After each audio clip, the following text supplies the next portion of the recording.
now with the new look.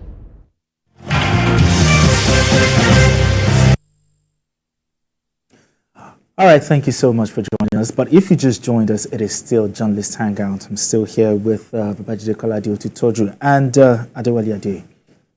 Give us an assessment of the Rivers State local government elections. How will you classify it? Will you classify it as a free, fair, credible, or should we just say just the way the governor used to say, the John Goodon macho? I think it was the governor's own form of political solution.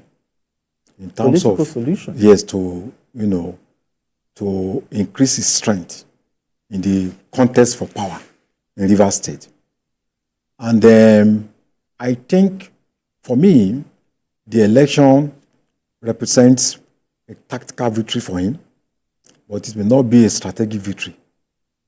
In the sense that there are still other many rivers to cross. The questions we need to ask are many. The people that won the local government elections, were they actually members of APP? Were they registered members? Or they were registered members of PDP and APP at the same time?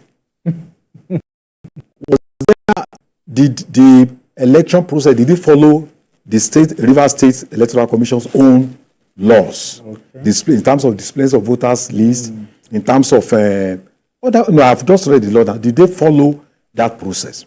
I also think that for a sitting governor, for you to have lost less than 2 years, the structure of the party that brought you to power, I think it's a tactical defeat for him. Then the other question we need to ask ourselves, will the governor remain in PDP or he will cross over to APP? How will the governor work with the members of the State Assembly, who by law supposed to, they have their own role to play in terms of approving your budget, in terms of a lot of things that they need to do. Because about 95% of the House of Assembly are not controlled by him. Then the other question is this: if the outcome of this election is taken to the law court, and if there are technicalities that are raised, and if eventually, the other party wins, there may be a legal problem in terms of the legitimacy of those that we claim to have elected. But I think the APC and the PDP boycotted the election. And PDP. And I understand they are going to court now because there are two conflicting orders. Yeah, the conflicting. The Federal High Court says the election should not hold. Then the State High Court says the election should hold. Did they actually say the election should not hold? Well, the thing is that there is going to be maybe Court of Appeal and Supreme Court pronouncements on what is on the ground now. Then, assuming that the governor forges ahead, will he contest on the platform of PDP? Will he win a second term, given the crisis that is going on in that? Because it will be very good to have milestones in the first 4 years. With this, do you think he has taken away the structure from the FCT minister? I don't think so. There is a difference between appearances and reality. By winning local government through APP might give a semblance of having taken over that structure. But only time will tell. The one thing we must also not take away is that there are also external forces that are backing both sides. I could see the supporters of the former presidential candidate, Atiku, working assiduously for backing him. Fubara. For instance, Sekibo, who was a former minister of transport, Austin Okpara, these are Atiku's men. You could see that they were deeply involved in this election. And Atiku was very anxious to coagulate. So there are external forces that are involved in this play. And you could see that it cannot be isolated from national politics. So the ability of the current governor to sustain himself in power cannot solely be determined by mere winning of local government election. Though it's a victory for him. But I don't think that is the end of the battle. So there are still other issues that I think, if they are not resolved, I don't think we can go to sleep and say there is peace in Rivers State. In other words, the election that happened on Saturday, was it free, fair, credible? I doubt whether that election was free and fair. But at the same time, we must be honest with ourselves. State elections at the state level, have always been won by the governor. governor. So it's in, it is in.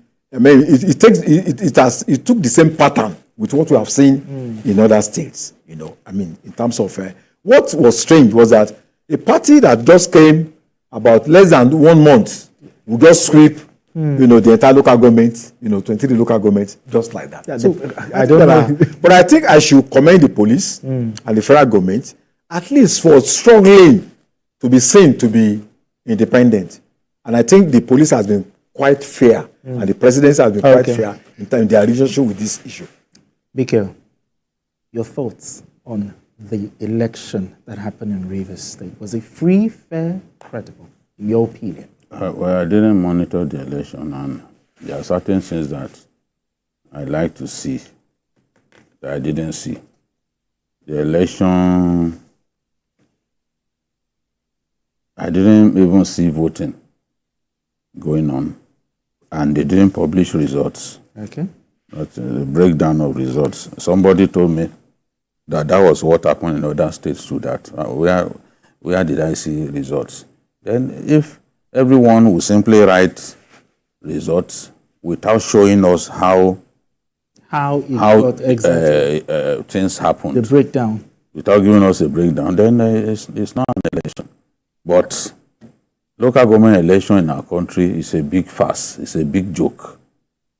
I was told that in Akwa Ibom that Akpabio had to beg before they considered a local government chairman to him. They knew him where he comes from.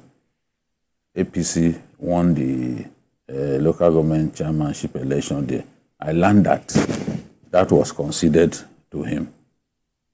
In other places, the ruling party in the state usually wins all the chairmanships. But BK, is this how it's going to be? No, that's why some of us do not think that the so-called state independent electoral commissions are independent in nature. We've seen people come out to say, look, we simply wrote figures. It's not elections taking place in those places. Yes, people will complain too that INEC has its own faults, but what we are having at local government, from a local government election in this state, is a disgrace to our country. And people know it. People know it. Even those who know me now and already expressing about what I'm saying, they know in their hearts that it's a farce. It's not an election. It's not elections that it's election. Everybody, once you are in power, you make sure that you win all the local government elections. But it still doesn't stop you from losing federal elections. Okay. Yes. All right. Ruling, you know how many, when you look at the 2023 presidential election, the ruling party lost in so many states, more than 10 states, for example. So people thinking that once you produce the chairman of local government, that is guaranteed. It makes no sense to think like that. Anything can happen in a federal election, but people, they win at all costs for governors. Conducting local government election is something that we should look at, because they simply sit down and write. They write the result. They don't do an election. They don't do an election. And people advised Fubara before now, when he was reluctant to do election and he wanted to simply do caretaker committee, put caretakers in place. They said, no, your mates are writing results. You two go ahead, call it an election, write the names of so-called winners and forget it. So he had that advice and then decided that, okay, I will do an election in October before the Supreme Court judgment now made it mandatory. It was at that point that the PDP now tried to stop that by going to court to say INEC should not provide them with the voters register. All right then.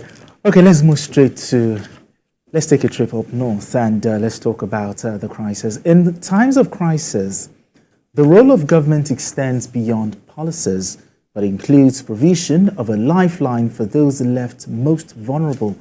This has been displayed by the governor of Borno State, Professor Babagana Zulum, as he